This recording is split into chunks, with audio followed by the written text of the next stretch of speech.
And welcome everyone who is joining in the audience and at home.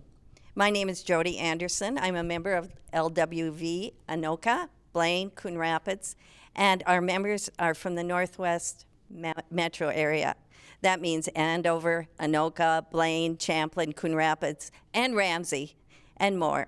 My co-host is the League of Women Voters, Minnesota President Laura Helmer. This event is in partnership with the State League of Women Voters, along with the St. Paul Neighborhood Network. Today's event is part of the League of Women Voters series on the roles of constitutional officers. On January 12th, we interviewed Professor Jason Marisam from Mitchell-Hamlin College of Law, who provided background on the constitutional roles of the Secretary of State, State Auditor, and Attorney General. Today, I would like to introduce our guest, Minnesota Attorney General Keith Ellison.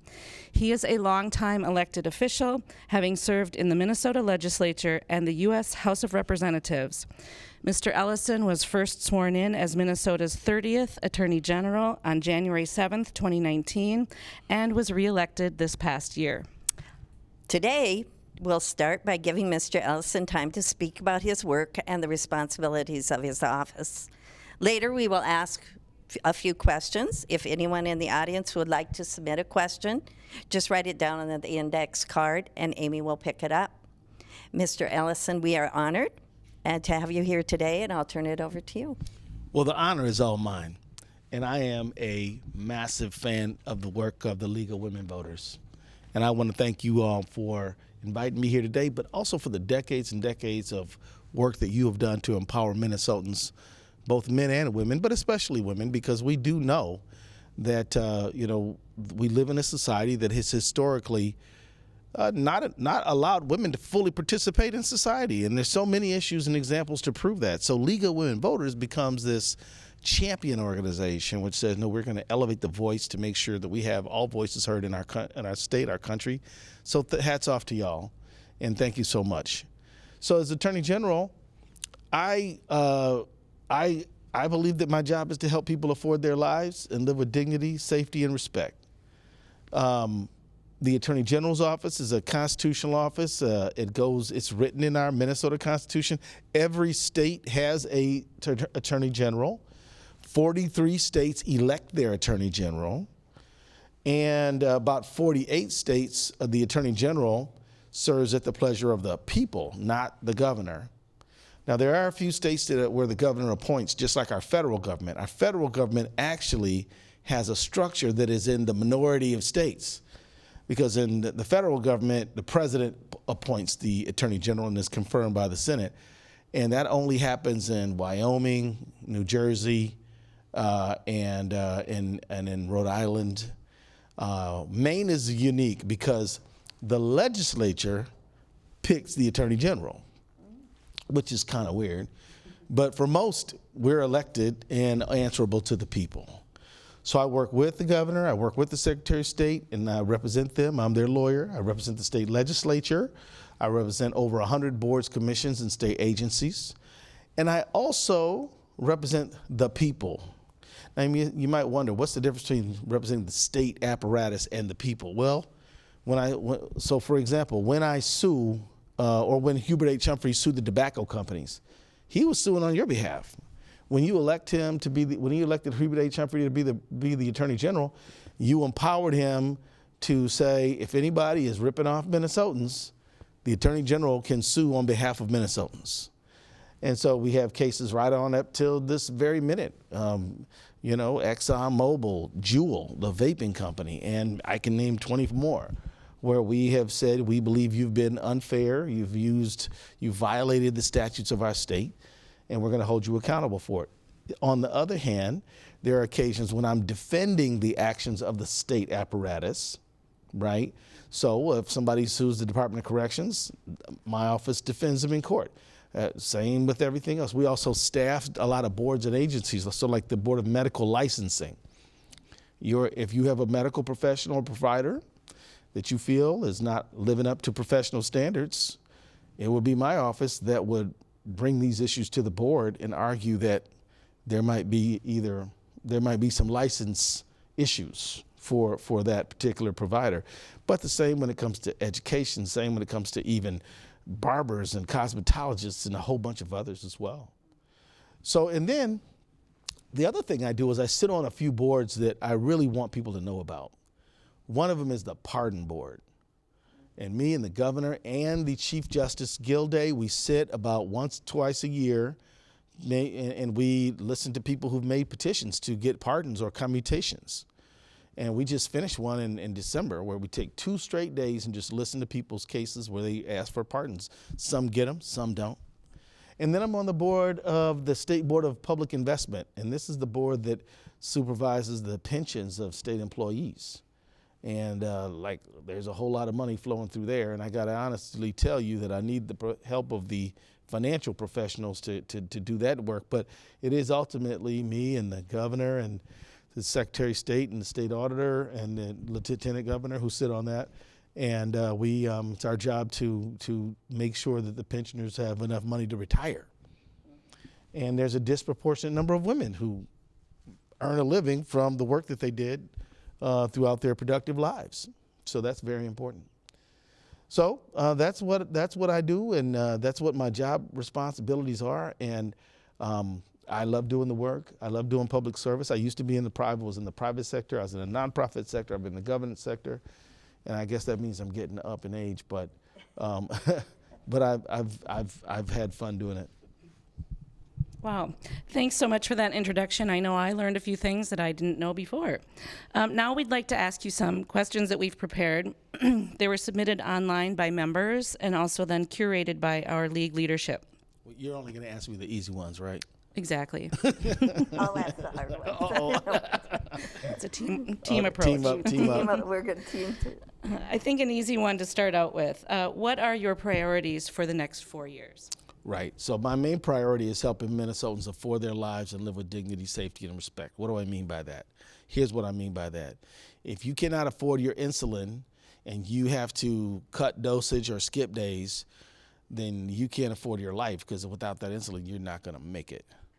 So what we do is we prioritize things that Minnesotans need to survive, and we stand with them to make sure that they can.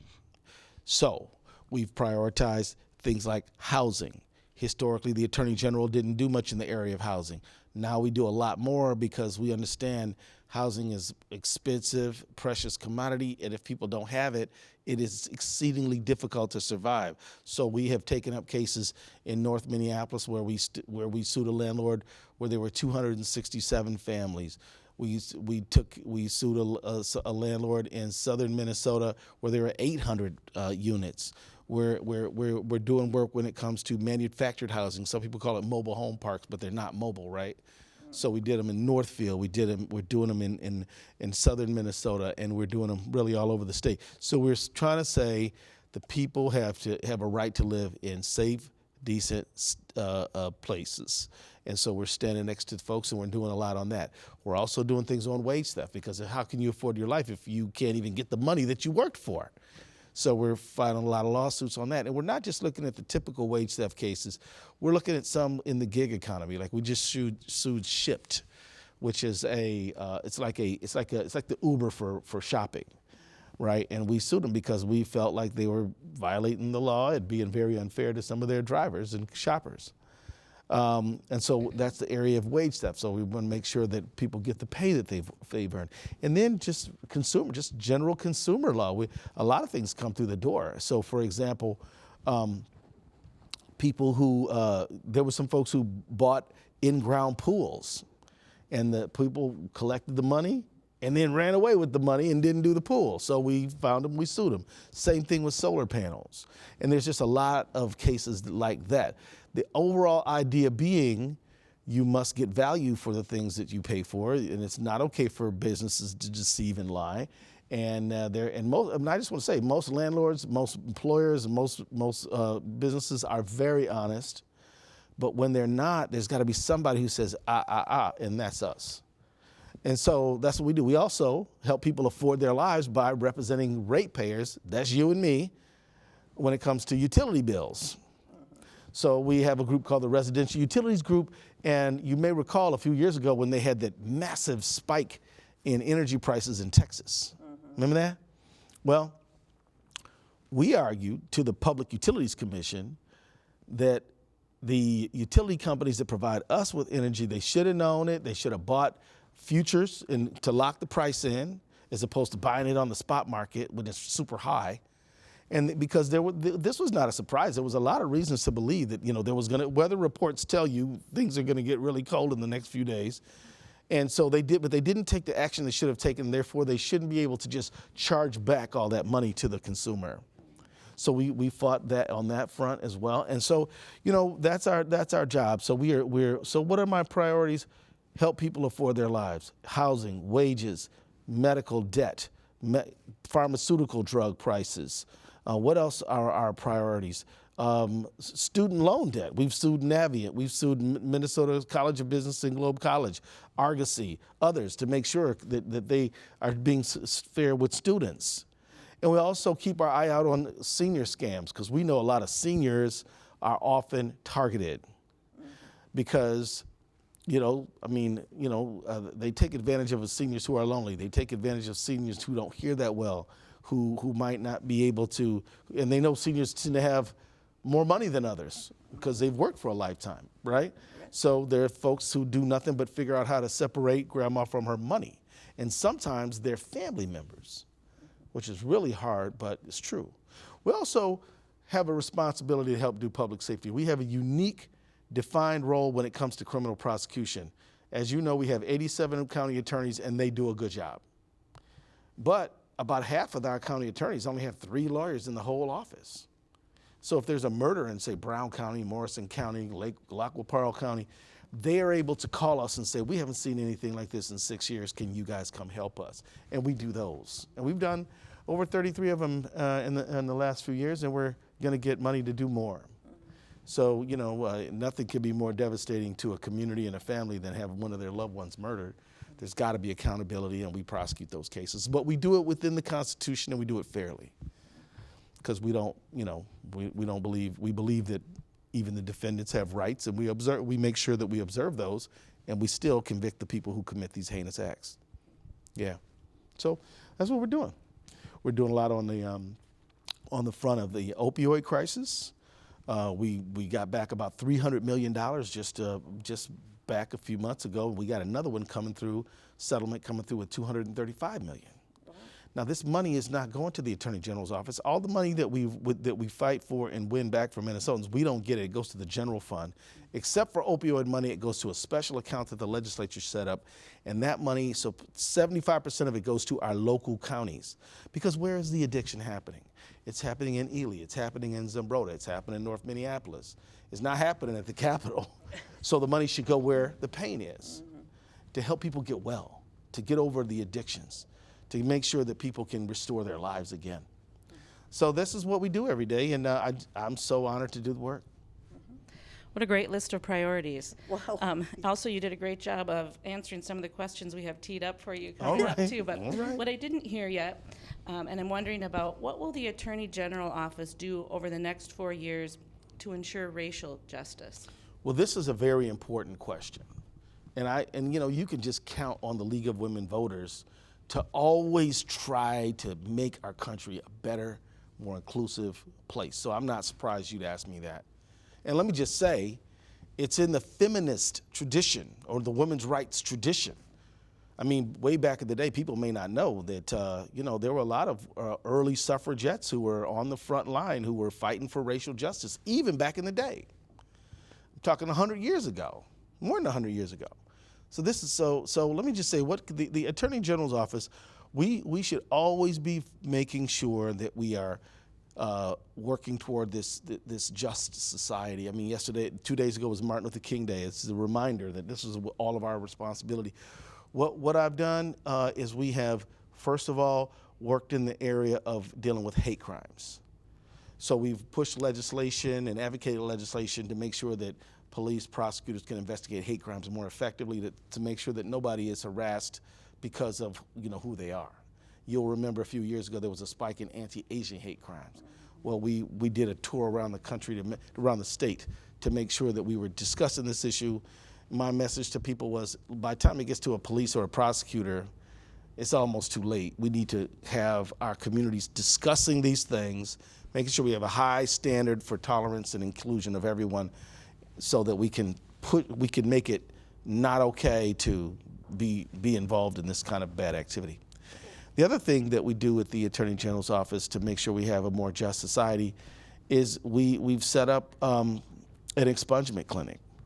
As you well know, after the 13th Amendment was passed, it said nobody can be involved in involuntary servitude unless they're convicted of a crime. And then so at that time we saw the racialization of crime, right? And so we know that there's a lot of people who have excessive records that probably if they were not who they were, they wouldn't have them, even if they acted the same way. And so we set up a statewide expungement program to help people restore their records so that they can work and so that they can go and lead their lives more productively. And there's a whole lot more things I could talk about, but I'm so glad you asked that question. I think it's all of our responsibility. We will be better off and we're a more democratic society than we've ever been in the history of our country, but we still got plenty of long ways to go. I get to ask the next question. It's kind of out there, but guns drawn and shootings in public spaces like the Mall of America and Northtown Mall are alarming and common now. Yes, there are significant concerns about excess guns in our society. I agree. What role is your office actively taking to ensure gun violence is being addressed? And what, if any, legislation do you see enacted to address this concern? Can you please tell us what legislation is about ghost guns, too? Yeah. This is essentially kits that can be put together at home. Right. So a ghost gun is basically like buying a car that doesn't have the wheels on it. Right. And then the wheels are right next to it. So if you just assemble it, they can sell it as not a car if the car doesn't have wheels on it. Well, so they sell you a gun kit, so you snap a few things on, now you got your gun, but it's sold with the parts separated. That's what it is. I joined with other attorneys general to say, look, there cannot be come up with a rule from the Biden administration that said you cannot sell any parts of a gun that don't have a serial number on them, because the real danger of a ghost gun is you can't trace them. Now, one of the things that we're doing at the Attorney General's office, we filed a lawsuit against a gun retailer who we allege is negligently selling guns. You can sell guns in America, everybody knows that, but you can't negligently sell them. You can't sell them to someone where you don't check everything you're supposed to check and you just let anybody walk in and walk out with like a whole bunch of guns. And if the same person is buying dozens and dozens of guns in a very short period of time, that's a clue that this person is not buying them for personal use, but they're trafficking in guns to who? People who are illegally obtaining them. This is called a straw purchaser. So we sued Fleet Farm because we can show that they were selling to a straw purchaser. They should have known better based on basic checks that they were supposed to do that they didn't do, and that those guns were used in crimes, including in the truck stop shooting that occurred about a year ago last September, where a very, very promising young woman, 26 years old, she was a veterinary technician, and she was shot down and killed. And one of the guns that was found on the scene was from Fleet Farm. And then there was another case where a 6-year-old kid found one of them in the bushes. And this little 6-year-old guy, he saw this gun, he touched it, and it was really heavy. So he went to tell his father about it, and his father got the gun, and they turned it over to law enforcement. And I said to his father, I'm glad he was 6 as opposed to 16. Because if he was 16, he might have thought, ooh, look at this cool thing I have. Whereas the 6-year-old probably gonna mind mom and dad a little bit better. But let me just tell you this. About 341 people are shot in America every day. Did you think I just said week? I said day. 340 some people are shot a day across our country. Maybe 111 of them die. Maybe 210 of them don't die from their wounds. About 41 of them are murders. The guns are worse, because not just because of ghost guns, but because also something called switches. What is switch? Switch means that you can put a little adjustment to the gun that'll make it fire like a machine gun. So we prosecuted a guy in Albert Lee who shot off 80 rounds. Actually shot a police officer, but the officer had on a protective vest, which probably saved his life. So guns are a real problem. And I'm just going to say this: when we find negligent retail sales to straw purchasers, we're going to sue the companies that do that. And I just want any company out there listening to know: check it twice, follow the rules, or we're going to sue you. Do you keep track of all the data on all the records and everything? Do you keep track of that? Well, I personally make it my business to know as much about it as I can, mm-hmm. But we rely on different partners in this out there. Groups like the ATF have the information. A lot of this information is just available. Mm-hmm. But I mean, the proliferation of guns, and I just want everybody listening to know, I'm not some anti-gun person. I own guns myself. I don't think there's, but look, you lock up your guns, you put them in a locker, or you put a gun lock on them. You don't buy a gun and then just put it under the seat of your car, because somebody could easily steal that gun. You make sure that your loved ones who go buy a gun, that they're not despondent and thinking about ending it all, because one of the number one ways of people die from guns is suicide. And then of course, you have the domestic violence problem. We need red flag laws so that, a lot of women are killed by their partners when the breakup happens or when the police are called. And like I said, a lot of kids kill themselves accidentally with guns because they're messing with dad or mom's gun and they don't know how to really operate it, and they make a mistake and they kill themselves or a little friend. So this issue is tragic. And I don't have to tell the League of Women Voters, because you all know very well, but we need better gun laws. There is no reason. I mean, look, guns are privately owned in Canada. They don't have the same problem we have. Japan doesn't. They have the number of shooting deaths in Japan, you can count on one or two hands in a year. Europe doesn't have these kind of problems. Australia, which is a gun-owning society, doesn't have these kind of problems. Only us. And it's not really the right to bear arms, it's the right to sell arms. And some people just make a lot of money doing it, so they do it. And I just think that it's time for us to have sensible gun laws. And I'm going to stand for that. I'm going to change the direction a little bit. Okay. I guess political campaigns are becoming increasingly places where inflammatory lies and threats are concerned. What type of action, if any, would your office do to curb this dangerous speech? Do you see any legislation, or local as well as national, that would help curb or prosecute the behavior? Well, we do have a First Amendment which says people have the right to free expression. But that doesn't. But there's still walls around that. You can't shout fire in a crowded theater, for example, unless there is a fire. Then you can. But in our political speech, I mean, look at George Santos. He didn't threaten anything dangerous, but the man is one of the most prolific liars you can possibly ever imagine, and yet he got elected. What I'm saying is that we live in a time when I just hope voters, I don't care if you are the most conservative Republican or the most liberal Democrat, I don't care who you might be, we have to insist on honesty and truth. And if a politician says something wrong, they should say that what I said was incorrect, here's what's right. And they should never intentionally say anything wrong. Look, our First Amendment is a blessing. It sometimes can be a curse. I think we might need more robust campaign finance laws that say, look, if you're making material misstatements, that's not going to be all right.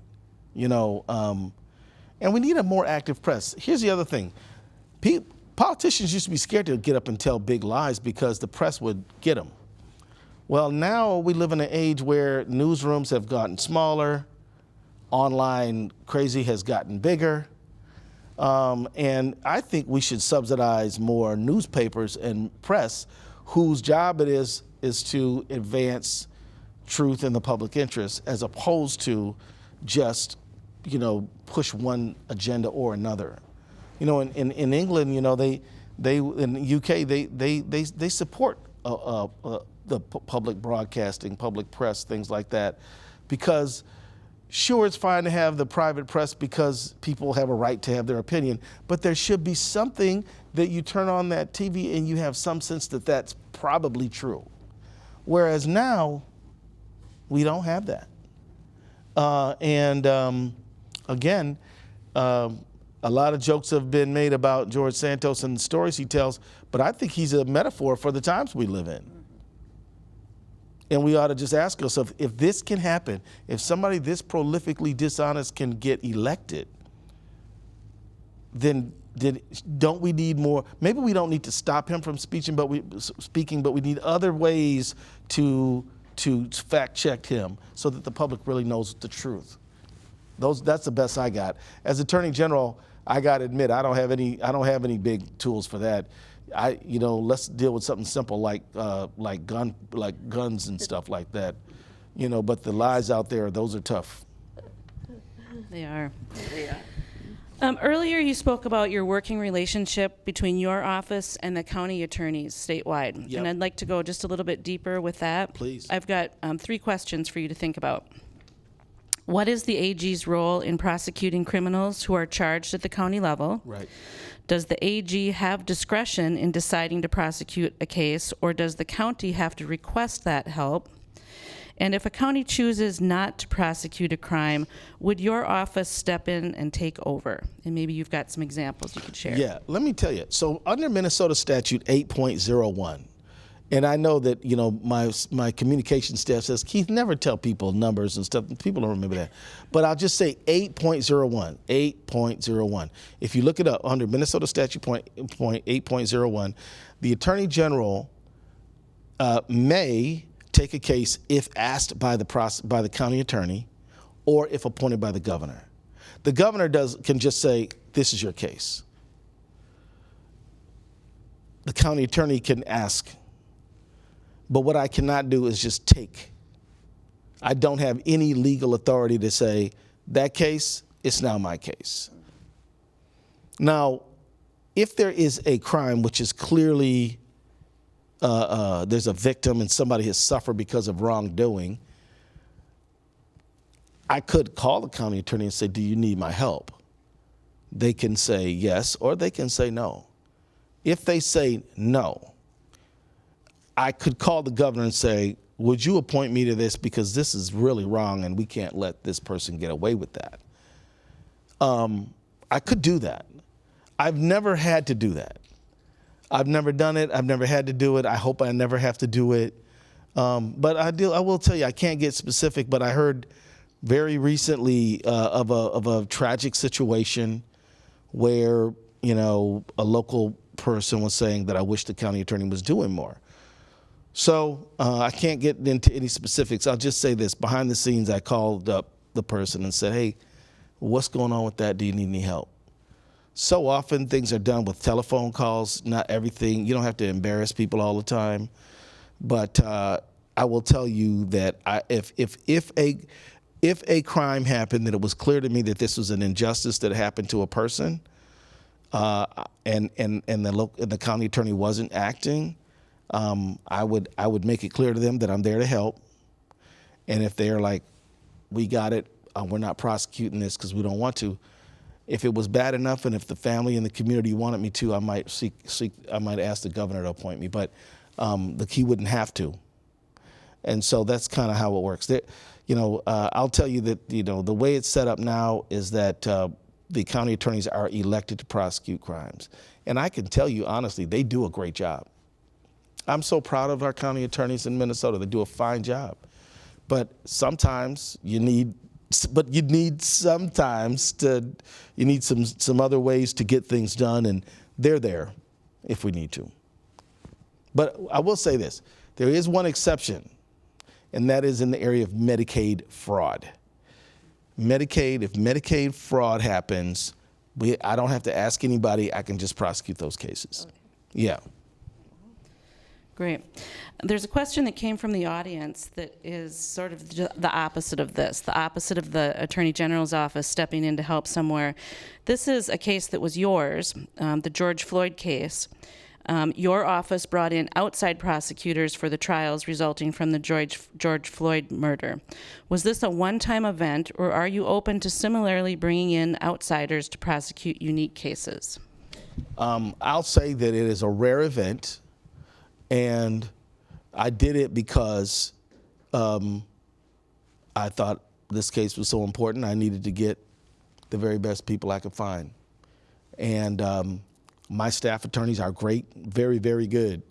But there was some complicated medical stuff in this case, in the Floyd case.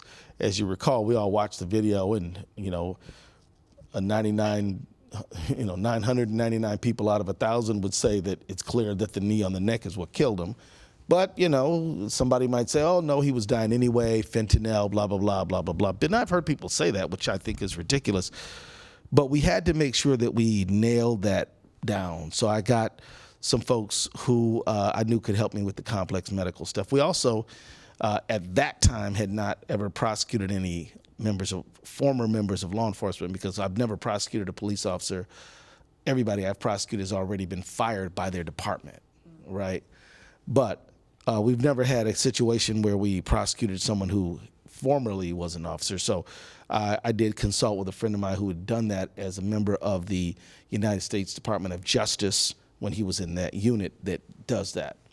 And so those folks, and so they came in to help, and quite honestly, it ended up working out pretty well. But I'm not close to it. It's not, but I don't do it because quite honestly, our criminal group has gotten a lot of experience, a lot more experience. We've already had a lot, but we got a whole lot more, sadly, because bad things happen. And so now, we've done a lot of cases of official misconduct. We've done a lot of murder cases, and I would put our team up against anybody in terms of dealing with certainly homicide.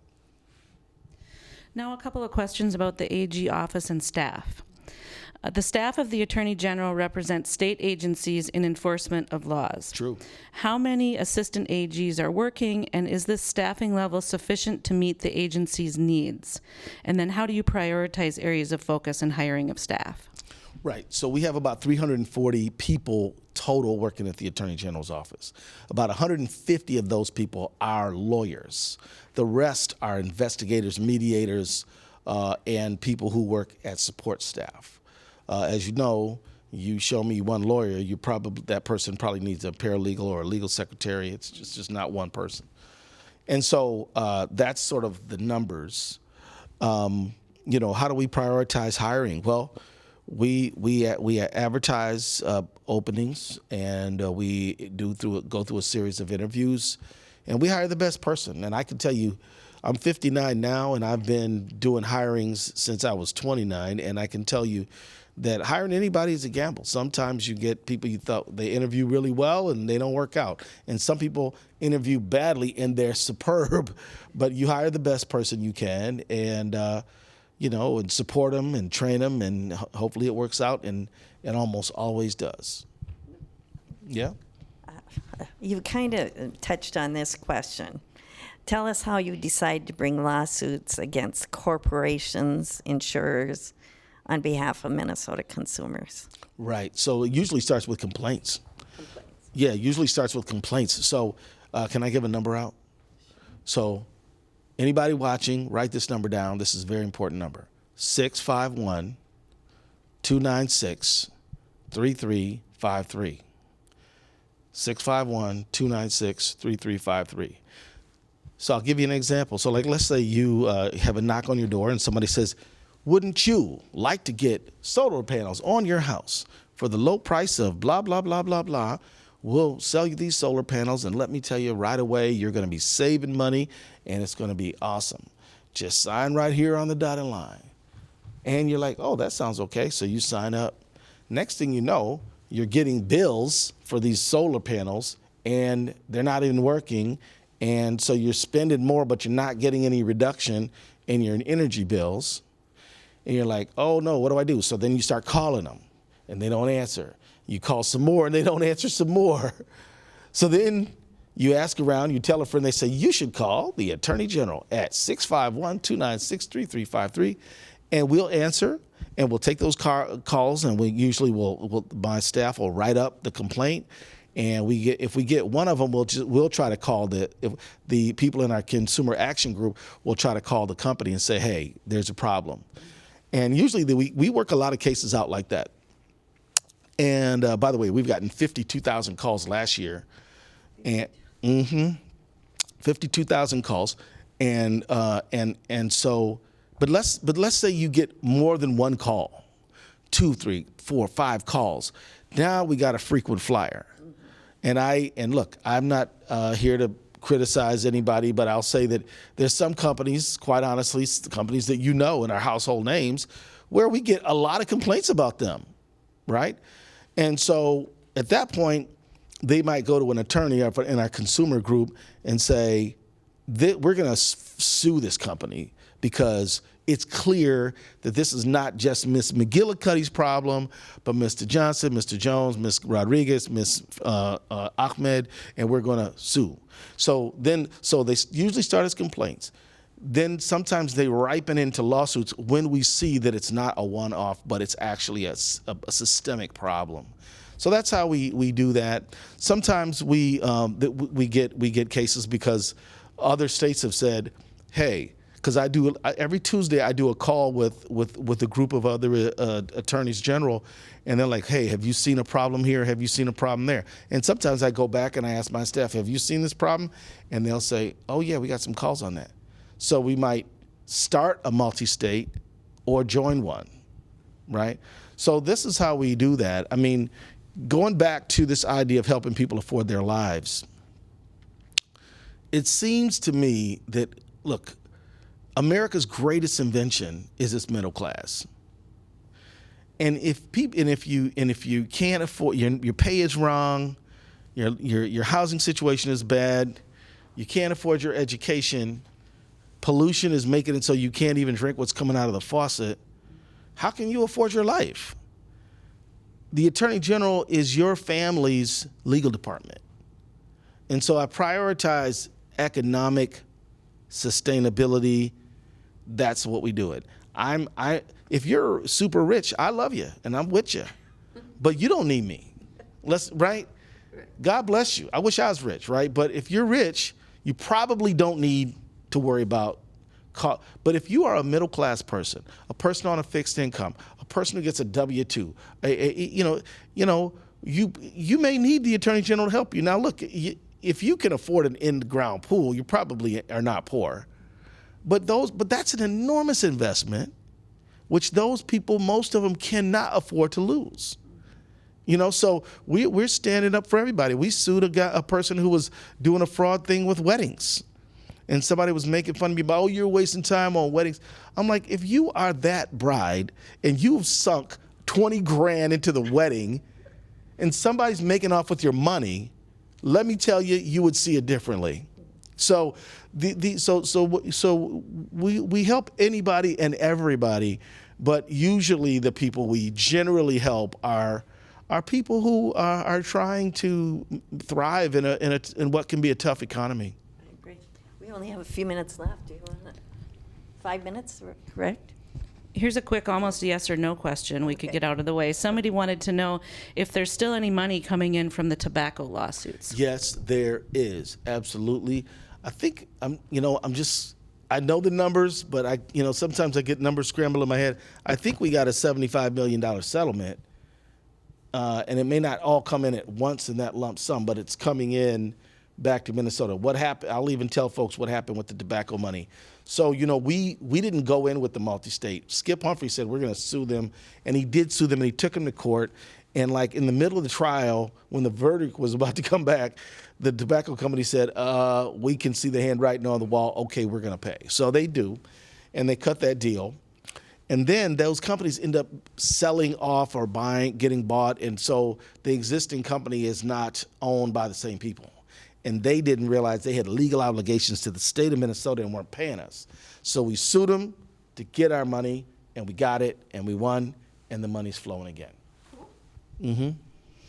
So interesting. I think we could ask you questions for another hour, but I think we are about out of time. Well, so thank you for having me. Thank you so much for taking the time to be with us today. Well, I just really hope that people, support and join the League of Women Voters, whether it's the debates that you all sponsor or whatever you're doing, or showing up to naturalization ceremonies We to, do that. to get folks, it's just a wonderful, wonderful, wonderful group you guys are, and I thank you for just existing. Please keep it up. And I want to also thank SPNN Studios for hosting, and to all of our viewers. We hope today's conversation sheds some light on what the Attorney General does for Minnesotans and what the office is focusing on in 2023. Our next conversation in this series will be with Julie Blaha, the Minnesota State Auditor, and that will be in March. So watch for details on that. Good day and take care, everyone. Well, great.